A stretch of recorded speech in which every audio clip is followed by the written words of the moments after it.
대표팀 주장 손흥민과 아시아축구연맹으로부터 잔디 상태와 관련해 지적받은 서울 월드컵 경기장이 콘서트 등으로 수십억 원의 수익을 올렸음에도 잔디 관리에는 상대적으로 적은 금액을 투자한 것으로 드러나요 화제입니다.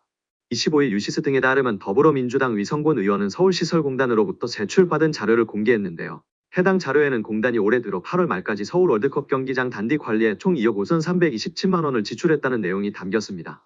구체적으로 새로 심을 잔디 1억 9,346만 원, 잔디 보호용 인조매트 1,994만 원, 농약비료 5,140만 원, 잔디 파종을 위한 오버시딩기 1,962만 원, 잔디 폐기물 처리 용역에 886만 원이 들어갔다고 밝혔습니다. 축구 경기와 연예인 콘서트 대관, 주차요금 등으로는 올해에만 82억 550만 원을 벌어들인 것으로 파악됐습니다.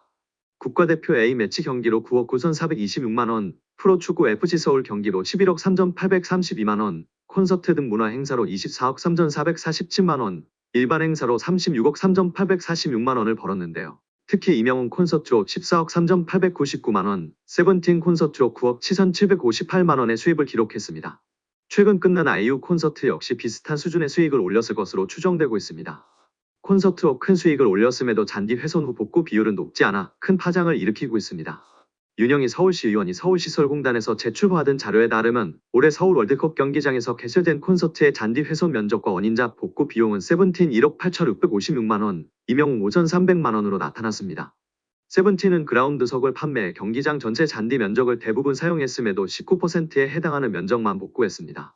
이명웅 콘서트는 그라운드석 판매는 없었으나 그라운드 저면에 걸쳐 무대 조립으로 인한 훼손이 있었습니다. 윤 의원은 그라운드석 판매 상황을 봤을 때 잔디 훼손 면적이 과소 추정됐을 가능성이 있어 보인다며 공단의 잔디 훼손 평가 방식이 적절했는지 검토가 필요하다고 꼬집었습니다. 이어 월드컵 목적으로 설립된 상암구장이 본연의 역할에 충실할 수 있도록 잔디 문제를 반드시 해결해야 한다고 강조했습니다. 이와 관련해 공단 측은 올해 들어 기록적 폭염과 열대야, 장기간의 강우 등 기후 영향으로 잔디가 훼손된 것이라고 해명했는데요. 오는 10월 예정된 이라크와의 홈 A매치를 당초 서울 월드컵 경기장에서 치르려고 했으나 잔디 상태가 좋지 못해 AFC의 퇴짜를 막고 용인 미르 스타디움으로 변경한다고 밝힌 상태입니다. 결국 82억 5천만 원 중 겨우 2억 5천만 원만 잔디 복구에 사용한 것이 알려지며 팬들의 분노는 높아지고 있습니다. 한국 축구에서 학명으로 가장 두드러진 인물이 바로 지금 이 시끄러운 와중에 축구 대표팀 감독을 맡은 홍명보 감독입니다. 박종환 감독이 대표팀을 이끌던 1995년 한국팀은 코리아컵 준결승전에서 예선에서 쉽게 승리했던 잠비아에 패했습니다. 그런데 이 경기 전날 박 감독의 억압적이고 비인격적 훈련에 불만을 품고 있던 홍명보, 황선홍 등 주전 선수들이 경기 전날 술집에서 대취할 정도로 술을 마신 사실이 언론에 보도가 돼 난리가 났습니다. 그래서 홍명보 선수 등은 징계 위기에 처했는데 이들은 그 제보자로 박 감독을 꼽았고 언젠가 안 갚음하리라 맹세했다고 합니다.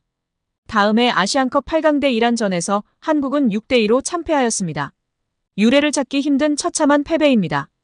특히 전반에 2대1로 앞서고 있었는데 휴식 시간 라커룸에서 무슨 일이 있었는지 후반에만 연속으로 5골을 먹은 것입니다.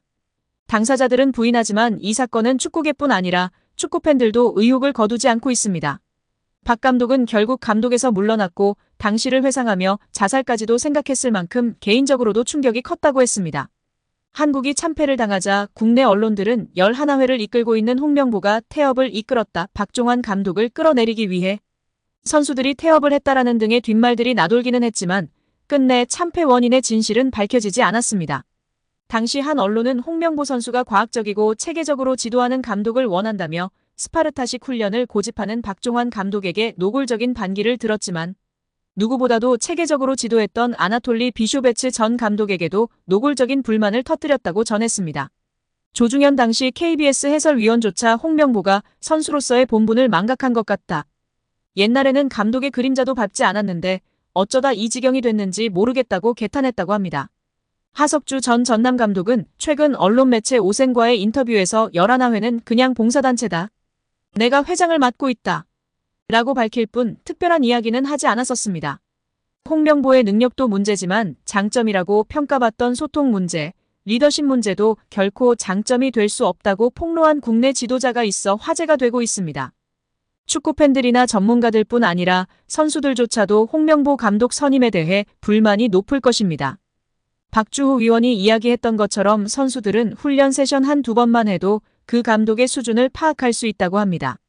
무리뉴, 엘리케 등 수준 높은 감독 밑에서 훈련받았던 해외파 선수들이 국내 감독의 훈련 세션으로 성에 차지 않을 것이 분명합니다. 선수들이 이전에 벤투사단을 높이 평가했던 이유도 강한 신념의 철학과 훈련 세션 등에서 인정을 했다고 하지요. 전술과 기술적 능력도 떨어지는 홍명보 감독에게 30억 원 가까이 연봉을 지급하는 멍청한 협회에게 열불이 나서 쓰러지기 일보 직전입니다. 최근 유로 우승 스페인 감독 연봉이 세후 9억 원이라고 합니다. 스페인 감독이 9억 원이면 물론 낮은 편에 속하지만 이런 사례처럼 훌륭하고 얼마든지 좋은 감독을 데려올 수 있기 때문에 유로 끝나고 코파 끝나고 더 알아볼 수 있었는데 그냥 의지가 없었던 것입니다. 홍명보의 능력도 문제지만 장점이라고 평가받던 소통 문제, 리더십 문제도 결코 장점이 될 수 없다고 폭로한 국내 지도자가 있어 화제가 되고 있습니다. 위르겐 클린스만 전 감독이 경질된 후 임시 사령탑 체제로 돌아가던 시기에 축구대표팀 스태프로 합류한 한 지도자 A씨는 유럽파가 감독에게 가장 원하는 요소로 소통을 꼽았습니다.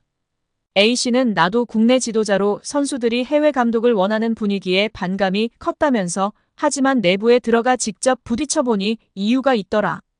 마냥 편하고 싶어서 외국인을 원하는 게 아니었다고 소회를 밝혔습니다. 그러면서 그 친구들 나름대로 합리적인 요구를 하면서 감독이 들어주는 소통 구조를 원하더라. 내용을 들어보면 결코 비합리적이거나 무리한 요구가 아니다. 충분히 할 만한 얘기를 하더라. 아무래도 선수들은 국내 감독의 경우 그런 식의 소통이 어렵다고 생각하는 게 아닌가 싶다고 말했습니다. 축구대표팀은 유럽파 전성시대에 접어들었습니다. 캡틴 손흥민을 필두로 이강인, 김민재, 황희찬, 이재성 등 빅리그에서 활약하는 선수가 팀의 중심으로 자리 잡은 지 오래입니다. 이들은 선진적인 훈련과 전술, 유럽식 소통 방식에 익숙한 선수들입니다. 대놓고 말은 못해도 외국인 지도자를 선호하는 것도 이 때문입니다. 수직적인 스타일의 한국 감독과 보이지 않는 벽이 존재할 수밖에 없습니다. 한국 지도자는 여전히 상명하복식 지도에 익숙한 게 사실입니다. 대표팀 지휘봉을 잡은 홍 감독은 전형적인 카리스마형 리더입니다. 현역 시절의 아우라와 지도자로 성과, 선수단을 장악하는 리더십이 장점으로 꼽힙니다. 홍 감독의 이게 팀이야 한마디에 선수들이 긴장하고 집중력을 끌어올리는 장면이 그의 스타일을 대변합니다. 이제는 시대가 달라졌습니다. 마냥 카리스마로 선수를 휘어잡는 시대가 아닙니다. 유럽파가 다수인 대표팀에서는 더 그렇습니다. 아무리 홍 감독이라 해도 밀어붙이는 리더십으로는 팀 분위기를 장악하기 어렵다는 게 대표팀 내부를 잘 아는 관계자의 일관한 견해입니다. 말도 안 되는 하지도 못하는 해명하지 마시고 속히 사퇴하시기 바랍니다. 절차상 위법이 있다면 법적인 절차로 결정이 번복될 수도 있다. 법조계는 홍 감독 선임 과정의 절차상의 하자가 축구협회 결정에 번복을 가져올 수 있다고 짚으며 화제입니다. 익명을 요구한 변호사는 절차상의 위법이 있다면 법적인 절차로 결정이 번복될 수도 있다면서 다만 축구협회는 사단법인이기 때문에 민사소송을 거쳐야 한다. 우선 문체부 감사에 따라 장관이 어떠한 권고를 내리는지 지켜봐야 할 것 같다고 밝혔습니다.